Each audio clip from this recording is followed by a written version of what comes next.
আপনাদের সবাইকে স্বাগত জানাচ্ছি আমাদের আজকের এই আলোচনা অনুষ্ঠানে, যেটির নাম হচ্ছে কোরবানির পশুতে স্বয়ংসম্পূর্ণ বাংলাদেশ। আপনারা জানেন যে একটা সময় ছিল যখন বলা হতো বাংলাদেশে যে পরিমাণ পশু রয়েছে তা দিয়ে কোরবানি করা সম্ভব না, বাইরে থেকে আমদানি করতে হতো এবং তার উপরে নির্ভর করতো যে কোরবানি পশুর দাম কি দাঁড়াবে। কিন্তু বিগত কয়েক বছর ধরে আমরা দেখতে পাচ্ছি যে আমাদের বাংলাদেশেই যথেষ্ট পরিমাণ খামার থেকে এত গরু আসছে যে আমাদের বাইরে থেকে আর আমদানি করতে হচ্ছে না। তো আজ আমরা যে বিষয়ে কথা বলবো সেটা হচ্ছে যে কোরবানির পশুতে স্বয়ংসম্পূর্ণ বাংলাদেশ এবং ভবিষ্যৎ কর্ম পরিকল্পনা। আর এই বিষয় নিয়ে কথা বলবার জন্য আজ আমাদের সাথে উপস্থিত রয়েছেন দুজন বিশেষ মানুষ।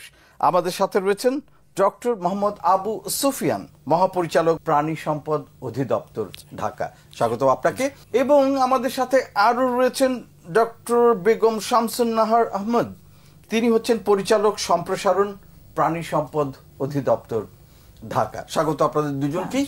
আজ আমরা সামনে কোরবানি ঈদ, সেটাকে সামনে রেখে কিছু বিষয়ে আপনাদের সাথে আলাপ করতে চাই। প্রথমে স্যার আপনার কাছে আমি জানতে চাইব, ডক্টর মোহাম্মদ আবু সুফিয়ান, এই যে আমরা শুনছি পত্রিকা পড়ছি যে বাংলাদেশ এখন পশু সম্পদে স্বয়ংসম্পূর্ণ, এটা কতটা সত্যি? ধন্যবাদ আপনাকে। মৎস্য প্রাণী সম্পদ মন্ত্রণালয়ের সার্বিক নির্দেশনায় প্রাণী সম্পদ অধিদপ্তর মাঠ পর্যায়ের আসলে ক্ষুদ্র খামারিদেরকে নিয়ে কাজ করে এবং এই ক্ষুদ্র খামারি প্রায় 8.5 লক্ষের অধিক ক্ষুদ্র খামারি যারা আছে তাদেরকে নিয়ে কিন্তু এই গবাদি পশু লালন পালন সকল কার্যক্রম করে চলেছে। সুতরাং আমরা এই বছর ইতিমধ্যে আপনারা জেনেছেন যে আমাদের মাননীয় উপদেষ্টা মৎস্য প্রাণী সম্পদ মন্ত্রণালয় গত 4 মে উনি আনুষ্ঠানিকভাবে সাংবাদিক সম্মেলনের মাধ্যমে জানিয়েছেন আমাদের দেশে এবার প্রায় কোরবানিযোগ্য গবাদি পশুর সংখ্যা প্রায় 1,24,00,000-এর অধিক। এগুলো গরু, ছাগল, ভেড়া, মহিষ সহ সব মিলিয়ে। সুতরাং আমরা খুবই আশাবাদী এবং খুবই আনন্দিত যে আমরা এই প্রায় 18 কোটি জনগণের আসন্ন যে কোরবানি ঈদুল আজহা আসছে, যেখানে গবাদি পশু কোরবানি দেওয়া হবে, সুতরাং সেই কোরবানিতে আমরা জনগণের এই চাহিদা মেটাতে সক্ষম। আচ্ছা, সেই জন্যই কি আমরা পত্রিকায় দিনই দেখতে পাচ্ছি যে যথেষ্ট পরিমাণে হাটে গরু আছে কিন্তু সেই তুলনায় ক্রেতা কম, গরু সরবরাহ এত বেশি বা প্রাণী সরবরাহ এত বেশি যে দাম উঠছে না, এই কারণেই কি আমরা শুনতে পাচ্ছি, দেখতে পাচ্ছি? বিষয়টা আমি ওইভাবে বলবো না, কেবল শুরু হয়েছে বাজারগুলো। সুতরাং আমাদের সারা দেশে প্রায় 3,000-এর অধিক কিন্তু এই যে গবাদি পশুর হাট বাজার আছে। সুতরাং সেই হাট বাজারে কেনাকাটা শুরু হয়েছে। এই মুহূর্তে আমরা বলবো না যে দাম নাই কিংবা, আমি খুব আশাবাদী, কারণ এই জায়গাটায় আমরা একটা খামারি, ক্ষুদ্র খামারি, সে অনেক কষ্ট করে সে তার একটা গরু সে লালন পালন করে সে একটা বিশেষ লাভের আশায়। সুতরাং আমরা খুব আশাবাদী এখানে উইন উইন সিচুয়েশনের মাধ্যমে হবে যে এটা হবে বলে পাবেন এবং খামারিও লাভবান। আপনার কাছে একটা জিনিস জানতে চাই যে আমরা প্রায় শুনি যে কোরবানি হাটগুলোতে এমন সব পশু প্রাণী আনা হয়, দেখা যায় তাদের মধ্যে বিভিন্ন রোগাক্রান্ত থাকে, হাটের মধ্যে মারা যায় বা বাসায় নিয়ে যাওয়ার পরে মারা যায় প্রাণীগুলো। তো এই প্রাণীগুলো যেন রোগমুক্ত থাকে, এটা যেন একটা ভালো সুস্থ সবল প্রাণী হয়, হাটে যেন সেই সমস্ত প্রাণী পাওয়া যায়, সেজন্য কি আপনারা কোনো উদ্যোগ নিচ্ছেন? হ্যাঁ, যে সারা দেশে যে 3,000-এর অধিক হাট আছে, এই হাটগুলোতে প্রত্যেকটা হাটে আমাদের কিন্তু উপজেলা প্রাণী সম্পদ দপ্তর আছে এবং এই দপ্তরের মাধ্যমে কিন্তু এই হাটগুলোতে ভেটেরিনারি মেডিকেল টিম কাজ করছে।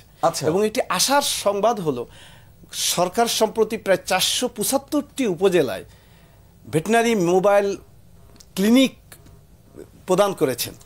সেই ক্লিনিকের মাধ্যমে প্রত্যেকটা হাটে গিয়ে গবাদি পশুর যে কোনো তাৎক্ষণিক পরিচর্যা, আপনি যেটা বলেছেন, কোনো অসুস্থ পশু থাকলে তার আইসোলেশন করা, আলাদা করে রাখা, ইমিডিয়েট কোনো র্যান্ডম বেসিসে চেক করা সুস্থ কিনা সে বিষয়ে চেক করা। আমাদের ভেটেরিনারিয়ানরা আছে, ডাক্তাররা আছে, আমাদের সহকর্মীরা কাজ করছে। তো ওনারা 24 ঘন্টা কাজ করছে, 24 ঘন্টা এটা কাজ করছে। এবং খুশি হবেন যে আজকে থেকে আমরা আনুষ্ঠানিকভাবে, ইতিমধ্যে আমাদের মন্ত্রণালয়ের মাননীয় উপদেষ্টা মহোদয় আনুষ্ঠানিকভাবে উদ্বোধন করেছেন ঢাকা শহরে 21টি হাটে মোবাইল ভেটেরিনারি টিম কাজ করছে।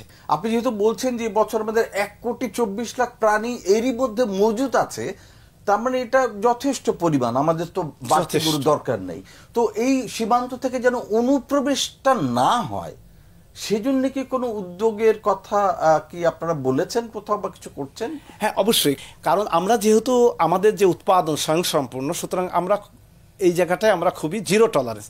এবং ইতিমধ্যে মাননীয় উপদেষ্টা মহোদয় আজকেও বলেছেন, উনি সাংবাদিকদেরকে উনি বলেছেন যে কোথাও হাটে যদি কোথাও আপনি দেখেন যে বাইরের গরু দেখা যাচ্ছে, সাথে সাথে আমাদেরকে জানাবেন। এই ব্যাপারে আমরা আন্তঃমন্ত্রণালয়ের সবার সহযোগিতা চেয়েছি এবং সবাই আমাদেরকে সহযোগিতা করছে। প্রায় শুনি যে গরু মোটা তাজাকরণ একটা ব্যাপার আছে, অনেক সময় স্টেরয়েড দিয়ে বিশেষ ইনজেকশন দিয়ে গরুকে খুব ফুপিয়ে ফাটিয়ে দেখানো হয় এবং অনেক ওজন বাড়ানো হয়। তো এই যে স্টেরয়েড দেওয়া, এই যে হরমোন দেয়া, যেটা ক্ষতিকর যেগুলো, সেগুলো যেন দেয়া না হয়, সেটার জন্য কি কোনো ব্যবস্থা নেওয়া আছে? একেবারে উপজেলা পর্যায়ে যেহেতু আমার দপ্তর আছে, সুতরাং আমরা কিন্তু প্রতিনিয়ত এই উপজেলা দপ্তরের মাধ্যমে এই খামারিদেরকে কিন্তু আমরা প্রশিক্ষণ দিচ্ছি এবং এই প্রশিক্ষণের মাধ্যমে কিন্তু তারা তাদের গবাদি পশু কীভাবে লালন পালন করতে হবে সে ব্যাপারে তারা জানছে। আরেকটি উল্লেখযোগ্য বিষয় হলো, গবাদি পশুর একটা প্রধান খাদ্য উপাদান হচ্ছে আসলে ঘাস।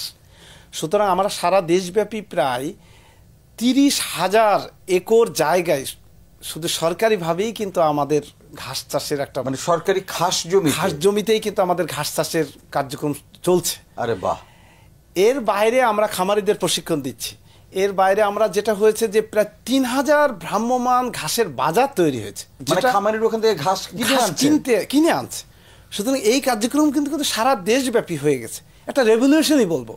যে সুতরাং খামারিদের আসলে ঘাস বাদে অন্য যে স্টেরয়েড কিংবা অন্য ঔষধ লাগবে এটা তারা প্রয়োজনীয়তা নাই, এবং এ ব্যাপারে আমরা নিরুৎসাহিত তো করেছি এবং আমরা কিন্তু এই ঘাসের ব্যবস্থা করেছে। সুতরাং সেই ক্ষেত্রে আমরা কিন্তু খুবই আশাবাদী এবং আমরা খুবই কনফিডেন্ট যে এবার যে গবাদি পশুগুলো আমাদের এই কোরবানি উপলক্ষে বাজারে আসছে তারা সমস্ত গবাদি পশুর স্বাস্থ্যসম্মতভাবে উৎপাদন করা হয়েছে। ধন্যবাদ ডক্টর মোহাম্মদ আবু সুফিয়ান। আপনার কাছে আমরা আসবো একটু পরে, তার আগে একটু আসতে চাই ডক্টর বেগম শামসুন নাহার আহমদ। এই যে আমাদের এত খামারি, এই যে 1,24,00,000 পশু প্রস্তুত রয়েছে কোরবানির জন্য, তো এই যে পশুগুলো প্রস্তুত রইল, এই যে এত পশু এখন বাংলাদেশে স্বয়ংসম্পূর্ণ, এর পেছনে খামারিদেরকে উদ্বুদ্ধ করা, তাদেরকে এই যে চিকিৎসা পদ্ধতি জানানো, শেখানো, কি করে লালন পালন করতে হয়, এবং এই পশুগুলোর খাবারের কি ব্যবস্থা, ভেটেরিনারির কি ব্যবস্থা, চিকিৎসার কি ব্যবস্থা, এই সব কিছু সম্পর্কে আপনার কাছে একটু বিস্তারিত জানতে চাই, যদি আমাদের বলেন। আমরা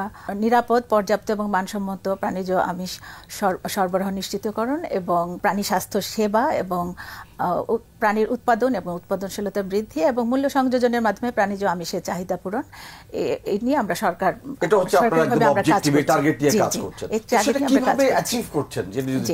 আমরা মাঠ পর্যায়ে আমাদের উপজেলা প্রাণী সম্পদ দপ্তর আছে, তার মাধ্যমে আমরা মাঠ পর্যায়ে কাজ করি এবং আমরা ইউনিয়ন পর্যায় পর্যন্ত আমরা সেবা প্রদান করে থাকি। ইউনিয়ন পর্যায় পর্যন্ত আপনাদের সেবা রয়েছে? জি, এবং প্রয়োজনে আমরা খামারিদের বাড়িতে গিয়েও আমরা সেবা প্রদান করে থাকি। আচ্ছা, তার মধ্যে রয়েছে আমাদের রোগ প্রতিষেধক হিসাবে আমরা ভ্যাকসিনের ব্যবস্থা করে থাকি, প্রাণীর যাতে কৃমি না হয় তার জন্য আমরা ক্যাম্পেইন করে থাকি, ডিওয়ার্মিং ক্যাম্পেইন করে থাকি। তাছাড়া আমরা প্রতিনিয়তই আমরা প্রশিক্ষণের ব্যবস্থা করে থাকি। গত অর্থ বছরে আমাদের মানে 2024 থেকে 25 অর্থ বছরে আমাদের প্রায় যাতে আমরা নিরাপদ প্রাণীজ আমিষ জনগণের দোরগোড়ায় পৌঁছে দিতে পারি, সেজন্য আমরা প্রায় 83,000-এরও বেশি খামারিকে আমরা প্রশিক্ষণ দিয়েছি শুধুমাত্র নিরাপদ প্রাণীজ আমিষ সরবরাহের জন্য। এই একটা কথা আমার কাছে খুব ভালো লাগলো, নিরাপদ প্রাণীজ আমিষ। আমরা সবাই জানি এখন আমরা স্বাস্থ্য সম্পর্কে সচেতন এবং এখন নিরাপদ খাদ্য এটার ব্যাপারে সবাই অনেক বেশি কনসার্ন, এবং বাংলাদেশ রাষ্ট্রও কিন্তু একদম নিরলস কাজ করে যাচ্ছে যেন জনগণ নিরাপদ খাদ্য, ভেজাল মুক্ত খাদ্য, হরমোন মুক্ত খাদ্য যেন তারা পান। তো যে আপনি বলছিলেন যে প্রতিষেধক দিতে হবে, কৃমির ওষুধ দিতে হবে, তো এখন একটা খামারি কি করে জানতে পারেন যে এই প্রতিষেধক লাগবে, এই সময়টাতে কৃমির ওষুধ খাওয়াতে হবে?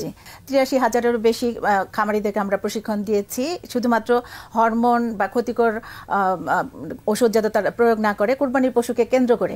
এছাড়াও আমাদের 5,600টি উঠোন বৈঠকের আয়োজন করা হয়েছে। আরও আমাদের 2,75,000-এর বেশি লিফলেট, পোস্টার এগুলো বিতরণ করা হয়েছে সচেতনতামূলক কার্যক্রম হিসাবে। পশু প্রাণীর খামারি যারা রয়েছেন তারা এখন এক্স্যাক্টলি জানেন যে কখন কি করতে হবে। জি, এবং সেই অনুযায়ী ওনারা ব্যবস্থা নিচ্ছেন। জি জি। এবং যদি বিপদে পড়েন ওনারা কি আপনাদের কাছে আসতে পারেন বা আপনাদের কাছে সাহায্য পাওয়ার উপায় কি? আমাদের মোবাইল ভেটেরিনারি ক্লিনিক আছে। আমাদের যে কোনো প্রয়োজনে আমাদের উপজেলা প্রাণী সম্পদ দপ্তর থেকে এই ভেটেরিনারি ক্লিনিকের মাধ্যমে আমাদের খামারিদের দোরগোড়ায় গিয়ে আমাদের সেবা পৌঁছে দেওয়া হয়। একটা খামারি তিনি যদি কোনো সমস্যা দেখেন, তিনি যদি ফোন করে ভেটেরিনারি অফিসে বলেন যে আমার খামারে এই সমস্যা দেখছি, তাহলে আপনার মোবাইল ক্লিনিক টিম কি ওখানে পৌঁছাবে? জি, সেখানে পৌঁছে যায় এবং সেবা প্রদান করে। সেখানে আমাদের সার্জারির ব্যবস্থাও আছে এবং সকল আচ্ছা, একদম ওই খামারে সার্জারিও করা যাবে? জি, যে কোনো ছোটখাটো সার্জারি সেখানে তারা করে দিয়ে আসতে পারে এবং সেই ক্লিনিকে যাবতীয় সাপোর্ট আছে, সমস্ত ওষুধ, প্রয়োজনীয় প্রাথমিক চিকিৎসা, সম্পূর্ণ একটা অপারেশন থিয়েটার। জি। আরে বাহ, খুব চমৎকার। মানে আসলে অনেক কিছু অজানা, আমাদের এত কিছু হয়ে যাচ্ছে আমরা আসলে বুঝতেই পারিনি। আরো অনেক গল্প করার আছে আপনাদের কাছ থেকে আরো অনেক কিছু জানার আছে। খুব ইন্টারেস্টিং কিছু ইনসাইট আপনাদের কাছে পেয়েছি, আরো ইনসাইট পাবো। তার আগে আমরা একটা ছোট্ট বিরতি নিয়ে তারপরে আবারও ফিরে আসি। পশুতে এখন স্বয়ংসম্পূর্ণ বাংলাদেশ, দারুণ এই আনন্দময় খবরটি নিয়ে আজকে আমাদের এই আলোচনা, এবং কি করে আমরা আমাদের এই কার্যক্রমকে আরো অব্যাহত রাখতে পারি, বেগবান করতে পারি, সেই নিয়ে আজ আমরা প্রাণী সম্পদ অধিদপ্তরের ডিজি এবং সম্প্রসারণ কর্মকর্তা ডিরেক্টর তাদের সাথে আমরা কথা বলছি। আরো আলাপ করব, আরো তথ্য জানবো ছোট্ট একটা বিরতির পর। আসছি ফিরে।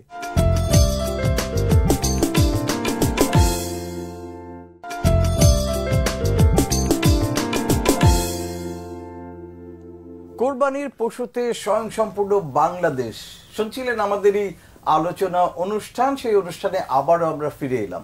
অনেকগুলো তথ্য কিন্তু শুরুতেই আমরা পেয়েছি যে এই বছরে গরু কোরবানি দেবার জন্য পশু সম্পদ রয়েছে আমাদের কাছে 1,24,00,000। প্রতি বছর আমাদের যে পরিমাণ পশু কোরবানি দেওয়া হয় তার চাইতে বরং মজুদ আমাদের অনেক বেশি আছে। এবং যে আলোচনা শুনছিলাম সেখান থেকে এটাও জানলাম যে নিরাপদ প্রাণীজ আমিষ সেটি যেন নিশ্চিতভাবে পাওয়া যায়, সেজন্য প্রাণী সম্পদ অধিদপ্তর অনেকগুলো প্রকল্প হাতে নিয়েছে, অনেকভাবে কাজ করছে। এমনকি মোবাইল ক্লিনিক টিমও আছে, যেটি একটি ভাসমান হাসপাতালের মতন খামারিদের দ্বারে দ্বারে গিয়ে চিকিৎসা সেবা দিচ্ছেন। কি দারুণ সব খবর, আমাদের একেবারেই অজানা। এরকম আরো দারুণ সব খবর শুনবো। তো আমন্ত্রণ জানাচ্ছি প্রাণী সম্পদ অধিদপ্তরের মাননীয় মহাপরিচালক ডক্টর মোহাম্মদ আবু সুফিয়ান এবং ডক্টর বেগম শামসুন আহমেদ, পরিচালক সম্প্রসারণ প্রাণী সম্পদ অধিদপ্তর। আপনাদের দুজনকে আবার স্বাগত। তো আসতে চাই ডক্টর মোহাম্মদ আবু সুফিয়ান, আপনার কাছে। খামারিরা ট্রাকে করে তাদের গরুগুলো আনছেন বা প্রাণীগুলো আনছেন, কিন্তু মাঝপথে ছিনতাই হয়ে যাচ্ছে, ট্রাক সহ ছিনতাই হয়ে যাচ্ছে বা চাঁদাবাজের কবলে পড়ছে। তার ফলে আস্তে আস্তে গরুর দাম অনেক বেড়ে যাচ্ছে, অনেক খামারি সর্বশান্ত হচ্ছেন। তো এটা প্রতিরোধে আপনারা কোনো কনসার্ন রেইজ করেছেন কিছু? ধন্যবাদ আপনাকে। আসলে আমার তো মূল টার্গেট হলো প্রাণী সম্পদ অধিদপ্তর। আমার এই যে ক্ষুদ্র খামারিরা, তাদের এই যে কষ্টার্জিত যে সম্পদ, সে তার গবাদি পশুগুলো, যে গরু, ছাগল, ভেড়া, যেগুলো সে লালন পালন করেছে, সুতরাং তার বিক্রির যে ব্যবস্থাপনা এবং তার স্বার্থ সংরক্ষণ, সেই জায়গাটায় কিন্তু আমরা এবার বেশ সচেতন হয়েছি। শুধু এখনো পর্যন্ত কিন্তু আমরা খুবই আশাবাদী, এবং এই কাজটা আমরা সংশ্লিষ্ট জেলা প্রাণী সম্পদ দপ্তরকে আমরা নির্দেশনা দিয়েছিলাম যে জেলা প্রাণী সম্পদ দপ্তর সংশ্লিষ্ট খামারি যে অ্যাসোসিয়েশনগুলো আছে তাদের সাথে যেন বসে প্রত্যেকটা গাড়ির ব্যানার টাঙানো এবং তাদেরকে পরামর্শ কোন হাটে যাবে সেগুলো যেন নির্দেশ থাকে সেরকম ব্যানারে। তারপরে এই ব্যাপারে আমাদের পুলিশ কন্ট্রোল রুমের নাম্বার আমরা সমস্ত জেলা প্রাণী সম্পদ দপ্তরকে দিয়ে দিয়েছি, এবং তারা আবার তাদের সংশ্লিষ্ট খামারি যে অ্যাসোসিয়েশন, খামারি যারা আছে তাদেরকে দিয়েছে। সুতরাং এই জায়গাটায় আমরা বেশ সতর্কতার সাথে এবং খুব ভালোভাবে কাজ করার চেষ্টা করছি।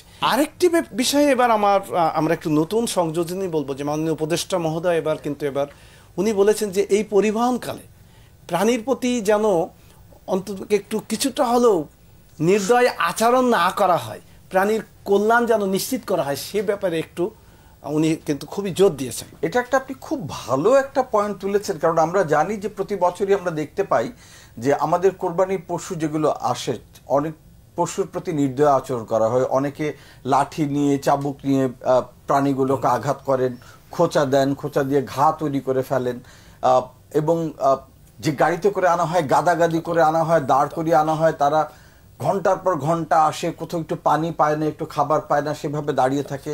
অনেক সময় দেখা যায় ছাগলের হাত পা বেঁধে বাসের ছাদের মধ্যে করে নিয়ে আসা হচ্ছে বা ভিতরে বেঁধে নিয়ে আসা হচ্ছে। খুবই অমানবিক, কারণ পশু হলেও তার কিছু অধিকার আছে, তার প্রতি সদয় আচরণ করতে হবে। প্রাণী কল্যাণ আইন 2019 কিন্তু ইতিমধ্যে আমরা এটা বিল পাস হয়ে গেছে।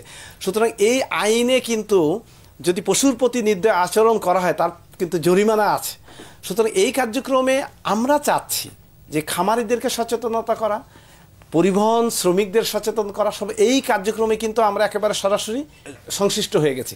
এবং এই কার্যক্রমে আমাদের মৎস্য প্রাণী সম্পদ তথ্য দপ্তর বিভিন্ন রকমের লিফলেট প্রচারণায় কিন্তু আমাদেরকে সহযোগিতা করছে। যেমন আপনি যেটা বলেছেন যে বাসের লকআপে অনেক সময় ছোট যে ছাগল ভেড়া নিয়ে আসে, এগুলোর ব্যাপারে যেন না নিয়ে আসে, এই জন্য আমরা সারা দেশে কিন্তু আমাদের খামারিদেরকে জানিয়েছি, আমাদের যে ইজারাদার যারা আছে সেই জায়গা বিভিন্ন লোকাল বাজারগুলোতে দিয়েছি, আমাদের জেলা প্রাণী সম্পদ দপ্তরগুলো কাজ করছে। এবং অনেক দূরে নিয়ে আসার সময় যেন পশুর চোখে অনেক সময় কিছু ঢুকে যায়, বাতাস থেকে অনেক কিছু ওষুধ দেওয়া হয় যেন জেগে থাকে, কিংবা গাদাগাদি করে রাখা। সুতরাং এই বিষয়গুলো, এবং আনার পর তাদের যখন নামানো হয় তাদেরকে অনেক সময় ধাক্কা মেরে ফেলে দেওয়া হয়। সুতরাং এই সব মিলিয়ে এই জায়গাটা আমি আপনার কাছে আসতে চাই। আমরা জানি যে অনেক সময় করে কি ট্রাক থেকে, ট্রাকগুলো অনেক উঁচু থাকে, তো ট্রাক থেকে মাটিতে নামার সময় ধাক্কা দেয়, অনেক সময় গরু নামতে গিয়ে গরুর পা ভেঙে যায়। সুতরাং এই এবং গরু পড়ে গিয়ে ব্যথা পায়। তো এবার শুনেছে যে আপনারা নিয়ম করেছেন যে একটা র্যাম্প থাকতে হবে যাতে গরুটা হেঁটে নামতে পারে, তার কোনো কষ্ট না হয়। তারপর না এই সব প্রচারণা, এবং আমরা কিন্তু প্রত্যেকটা ইতিমধ্যে সিটি কর্পোরেশনের সাথেও কিন্তু আমরা অনেকবার মিলিত হয়েছি। এবং আমরা আজকেও একটি হাটে আমাদের মাননীয় উপদেষ্টা মহোদয় উনি গিয়েছিলেন। সুতরাং এই কার্যক্রমগুলো কিন্তু আমরা প্রচারণার উপর জোর দিচ্ছি যে সব মিলিয়ে আমরা যেন একটি সুন্দর একটা পরিবেশে আমাদের এই গবাদি পশুগুলো পরিবহনের মাধ্যমে মানুষকে একটু নিরাপদ এবং স্বাস্থ্যসম্মত একটা পশু যেন আমরা উপহার দিতে পারি, সেই কার্যক্রমে আমরা কিন্তু সবাইকে নিয়ে কাজ করছি। আমি এবার আসতে চাই ডক্টর বেগম শামসুন্নাহার আপনার কাছে। ধরেন আমি আজকে একটা গরুর খামার দিতে চাই আমার গ্রামের বাড়িতে, বা যেখানে হোক আমি দিতে চাই, আমার একটা জায়গা আছে, আমি এখানে খামার করতে চাই। তো সেক্ষেত্রে আমি কার সাথে কোথায় কিভাবে যোগাযোগ করব? আমাদের প্রধান কাজই হচ্ছে এক্সটেনশন আমাদের যে সম্প্রসারণ করা। তো সেই জায়গা থেকে আমরা সবসময় নতুন খামারি এবং উদ্যোক্তাদেরকে আমরা আহ্বান করি যাতে তারা নতুন খামার তারা তৈরি করেন। পাশাপাশি শুধুমাত্র খামারে উৎপাদিত পণ্য যেন তারা বাজারে বিক্রি করতে পারেন, বা সেই ব্যাপারে উদ্যোক্তাও তৈরি করে নতুন প্রোডাক্ট যেন তারা তৈরি করে। অর্থাৎ যদি দুধের খামার হয়, যদি ডেইরি খামার হয়, তাহলে সেই ডেইরি প্রোডাক্ট যাতে তারা বাজারে বাজারজাত করতে পারে, অর্থাৎ ভ্যালু এডেড পণ্য যেন তারা তৈরি করে জনগণের হাতে তৈরি করতে পারে, সেখান থেকে ঘি তৈরি করতে পারে, বা এগুলো প্রোডাক্ট করে তাহলে আরো লাভবান হতে পারে। সেগুলো আপনারা শিখিয়ে দিচ্ছেন, বলে দিচ্ছেন। তো যারা খামার তৈরি করতে চান তারা অবশ্যই আমাদের উপজেলা প্রাণী সম্পদ দপ্তর এবং জেলা প্রাণী সম্পদ দপ্তর সাহায্য পাবেন, তাই তো? আচ্ছা, আরেকটা ব্যাপার আপনার কাছে জানতে চাই। যেমন প্রায় আমরা শুনি যে খামার তো খামারি করলেন, কিন্তু এই যে ফিড, গরুকে কি খাওয়াবেন বা ছাগলকে কি খাওয়াবেন, সেটা অনেক সময় পাওয়া যায় না। স্যার বলছিলেন যে ঘাস উৎপাদন হচ্ছে এখন খাস জমিতে। তো এই তার যে ফিডগুলো, খাবারগুলো, কোন খাবারটা খাওয়ালে ভালো, কোনটা পুষ্টিকর, কোনটা খেলে গরুকে স্টেরয়েড হরমোন ছাড়াই গরুকে মোটা তাজা করা যাবে যথাযথভাবে পুষ্টি দিয়ে, এবং নিরাপদ প্রাণীজ আমিষ আমরা পাবো, সে ব্যাপারে আপনারা কি বলেন, কি করেন? যে কোনো খামারিকে আমরা সবসময় বলি তার পুষ্টির চাহিদা পূরণ করার জন্য আমরা সবুজ ঘাস যেন তারা বেশি করে খাওয়ায়, খড় খাওয়ায়, কনসেন্ট্রেট বা যেটা আছে যে আমরা সেটাকে দানাদার খাবার বলি। তো পরিপূর্ণ একটা পুষ্টিকর খাবার যেন সে পায়, সেভাবে তাদেরকে প্রশিক্ষণ দেওয়া হয়। আপনাকে কোনো চার্ট করে দেন? জি, চার্ট করে দেওয়া হয়, এবং তাদের কখন কোন প্রতিষেধক টিকা দিতে হবে, কখন তাদের কৃমিনাশক ওষুধ খাওয়াতে হবে, ওটাও চার্টে দেওয়া আছে। সমস্ত কিছু আমাদের প্রশিক্ষণে আমাদের শেখানো হয়। প্রাণীর জন্য যে খাবারটা লাগে, এটা উৎপাদনের জন্য কি আপনারা কোনো ব্যবস্থা নেন যে আচ্ছা আমরা এদেরকে শিখিয়ে দিলাম, তারা ঘাস উৎপাদন করলো বা এই পুষ্টিকর খাবারটা উৎপাদন করলো, এই ধরনের কোনো ব্যবস্থা কি আপনারা নেন? আমাদের এই ব্যাপারেও প্রশিক্ষণ আছে যে কিভাবে ঘাসের প্লট তৈরি করতে হবে, কোন ঘাসটি বেশি প্রোটিন সমৃদ্ধ, সেই ঘাস যেন তারা উৎপাদন করে। পাশাপাশি আমাদের প্রকল্প আছে, সেই প্রকল্পের মাধ্যমেও আমার জনগণকে সচেতনতামূলক কার্যক্রম গ্রহণ করা হয়, এবং কিভাবে সেই ঘাসের চাষ করতে হবে সেই ট্রেনিংটাও, সেই প্রশিক্ষণও কিন্তু দেওয়া হয়। বা চমৎকার, আপনারা যে এত উদ্যোগ দিচ্ছেন, এত কিছু করছেন, এটা জানা ছিল না। আমরা অনুষ্ঠানে প্রায় শেষ পর্যায়ে চলে এসেছি। জানতে চাইবো ডক্টর মোহাম্মদ আবু সুফিয়ান, মহাপরিচালক প্রাণী সম্পদ অধিদপ্তর, ঢাকা। আমরা জানি যে মৎস্য এবং প্রাণী সম্পদ মন্ত্রণালয়ের একটি তথ্য বিভাগ রয়েছে, তথ্য সম্প্রচার বিভাগ রয়েছে। সো এই তথ্য সম্প্রচার বিভাগ থেকে এই বিষয়গুলো জানানোর ব্যাপারে আপনারা কি কি ভূমিকা রাখছেন, কি কি উদ্যোগ নিচ্ছেন, কি করছেন, যদি একটু বলতেন আমাদের। আসন্ন কোরবানি উপলক্ষে যে ঈদের যে কোরবানির যে অনুষ্ঠান আদি হবে, সেই কার্যক্রমে আমাদের এই যে কোরবানির পশুর পরিচর্যা, তার চামড়া ছিলানো, কিভাবে সে চামড়া ছিলবে, কিংবা তার বর্জ্য কিভাবে কোথায় ফেলবে, সেই নিয়ে আমাদের কিন্তু এটা নিয়েও আপনারা অনেকগুলো কাজ করেছে। এবং আমাদের মৎস্য প্রাণী সম্পদ তথ্য দপ্তর কিন্তু আমাদের অনেকগুলো লিফলেট, পোস্টার তৈরি করে দিয়েছে, এবং এগুলো কিন্তু আমরা হাটে হাটে দিচ্ছে সারা দেশে। কিন্তু খামারিদের মাঝে এগুলো আমরা কিন্তু শুধু এখন না, এটা কিন্তু অনেক আগের থেকেই এগুলো কিন্তু আমরা কিন্তু সারা দেশে ছড়িয়ে দিয়েছি। এগুলো কিন্তু আমাদের মৎস্য প্রাণী সম্পদ তথ্য দপ্তর আমাদের কিন্তু সহযোগিতা করে, এবং আমরা এক্সটেনশন ডিপার্টমেন্ট হিসেবে সারা দেশে কিন্তু এগুলো প্রচারণা করছি। আজকে আমরা বলতে পারছি, ইয়েস, আমি যে গবাদি পশু 1,24,00,000 গবাদি পশু আমি উৎপাদন করে মজুত করেছি, আমার এই ছোট্ট ক্ষুদ্র খামারিরা করেছে, তারা কিন্তু সমস্ত গবাদি পশুই সুস্থ, সবল এবং খুবই স্বাস্থ্যসম্মতভাবে তৈরি করা, সুতরাং নিরাপদ প্রাণীজ আমিষ। সুতরাং আমরা এই জায়গাটায় জনগণকে এইটুকু অভয় দিতে চাই, আপনি আপনার গবাদি পশু কেনার জন্য হাটে যান, সুস্থ সবল গবাদি পশু কেনেন, এবং আমার খামারিদেরকে আরও এই গবাদি পশু পালনে উৎসাহিত করুন। নিশ্চয়ই। অনেক অনেক ধন্যবাদ ডক্টর সুফিয়ান, অনেক অনেক ধন্যবাদ ডক্টর শামসুন নাহার, আপনাদের দুজনকে। আপনাদের দুজনের কাছ থেকে এত এত তথ্য জানলাম, এত এত ইনসাইট পেলাম, এটা আমাদের জন্য দারুণ আনন্দের খবর। ধন্যবাদ এমন দারুণ একটা বিপ্লব ঘটানোর জন্য।